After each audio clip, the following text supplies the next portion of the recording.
मित्रांनो, नखे कधी काढावीत, कशी काढावीत हे आज आपण आजच्या व्हिडिओमध्ये पाहणार आहोत. पण त्याआधी तुम्ही जर माझ्या चॅनेलवरती नवीन असाल तर चॅनेलला नक्की सबस्क्राईब करा. तर समुद्रशास्त्र हे एक मोठं शास्त्र आहे आणि या समुद्रशास्त्रामध्ये नखे कशी काढावीत, कधी काढावीत याविषयी माहिती दिलेली आहे.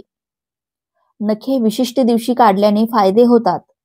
तर काही दिवस असे आहेत की ज्या दिवशी नख काढणं आपण आवर्जून टाळायला हवं, कारण या दिवशी नखे काढल्याने तोटे होतात असं आपलं समुद्रशास्त्र सांगतं. मित्रांनो, पहिल्यांदा आपण हे पाहूयात की नखे कशी काढावी. बरेच जण नखे काढताना ती नेल कटरनं काढतात आणि मग इकडे तिकडे कुठेही फेकून देतात.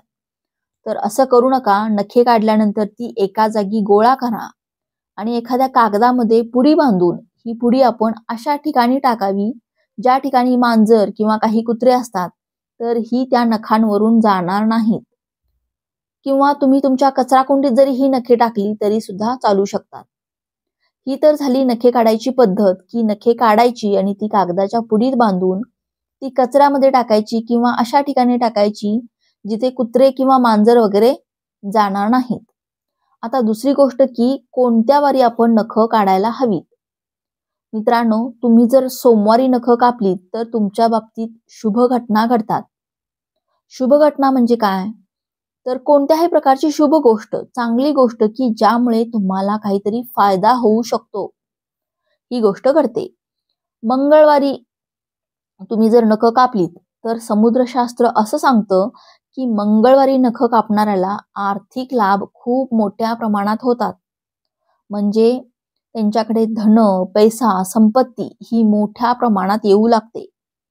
म्हणजे तुम्हाला जर पैशाच्या संबंधित समस्या असतील तर तुम्ही मंगळवारी नख काढायला हरकत नाही. बुधवारचा जो दिवस आहे मित्रांनो, बुधवारी नख काढल्याने शुभ गोष्टी घडतात, मात्र त्याचं प्रमाण कमी असतं. गुरुवारच्या दिवशी नखे जर काढली त्यामुळे एखादी आनंदाची वार्ता, शुभ वार्ता येऊ शकते. जसं की तुमच्या कामासंदर्भातील असू शकतात, जसं की एखादा मेल येईल किंवा ज्याची खूप दिवसापासूनची तुमची इच्छा आहे अशी काहीतरी इच्छा तुमची पूर्ण होऊ शकते. त्या संदर्भात काहीतरी बातमी तुम्हाला येऊ शकते. थोडक्यात काय की एखादी चांगली बातमी कानावरती पडू शकते. तर त्यासाठी गुरुवारचा दिवस आहे. शुक्रवारच्या दिवशी नख कापल्याने आपल्या धनसंपत्तीत हळूहळू वाढ होते आणि इथून पुढचं जे भविष्य आहे ते आपलं चांगलं होतं. म्हणजे भविष्यात जर तुम्हाला ऐशो आराममध्ये जगायचं असेल तर तुम्ही शुक्रवारी नख कापायला काहीच हरकत नाही. शुक्रवारी नख आवर्जून कापायला हवीत. शनिवारचा दिवस हा सुद्धा नख कापायला खूप शुभ मानला जातो, मात्र तो तितकासा शुभ नाहीये की जितका मंगळवार किंवा शुक्रवार आहे किंवा गुरुवार आहे. तर शनिवार सुद्धा शुभ आहे, मात्र या 3 दिवसांपेक्षा थोडासा कमी.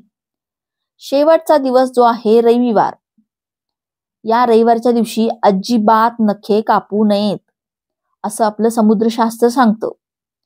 जे लोक रविवारच्या दिवशी नखे कापतात अशा लोकांच्या मागे अनेक अडचणी लागतात. त्यांच्या जीवनामध्ये अनेक समस्या येतात.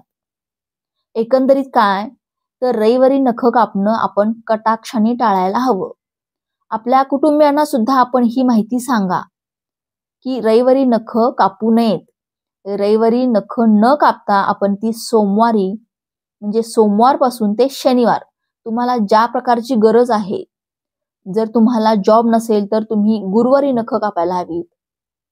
जर एखादी केस वगैरे म्हणजे कोर्टामध्ये एखादी केस पेंडिंग आहे तर तुमच्यासाठी गुरुवारचा दिवस खूप चांगला आहे, कारण त्या केसचा निकाल तुमच्या बाजूने लागू शकतो. पैशा संबंधित काही समस्या असतील तर त्यासाठी मंगळवार आणि शुक्रवार सारखे दिवस हे अतिशय शुभ मानले जातात.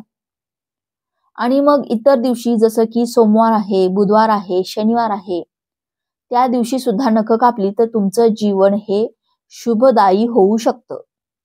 रविवारचा दिवस मात्र यासाठी अपवाद आहे. या दिवशी अजिबात नखे कापू नयेत. या दिवशी नख कापणं कटाक्षाने टाळायला हवं. तर ही झाली नखे काढण्याच्या संदर्भातील, नखे कशी काढावीत, कधी काढावीत, कोणत्या दिवशी काढावीत या संदर्भातील माहिती. तुम्ही आवर्जून लक्षात ठेवा आणि या पद्धतीने तुमच्या गरजेनुसार कोणत्या दिवशी तुम्हाला कोणती गरज आहे त्या दिवशी तुम्ही नखे कापून अनुभव याचा नक्की घ्या. तुम्हाला याचा नक्की चांगला अनुभव येईल आणि जसं सांगितलंय अगदी त्याप्रमाणे समुद्रशास्त्रात जी माहिती सांगितली अगदी त्याप्रमाणे मी तुम्हाला माहिती दिली आहे आणि त्याप्रमाणे तुम्हाला नक्की अनुभव येईल. व्हिडिओ आवडला असेल तर लाईक सबस्क्राईब नक्की करा. श्री स्वामी समर्थ.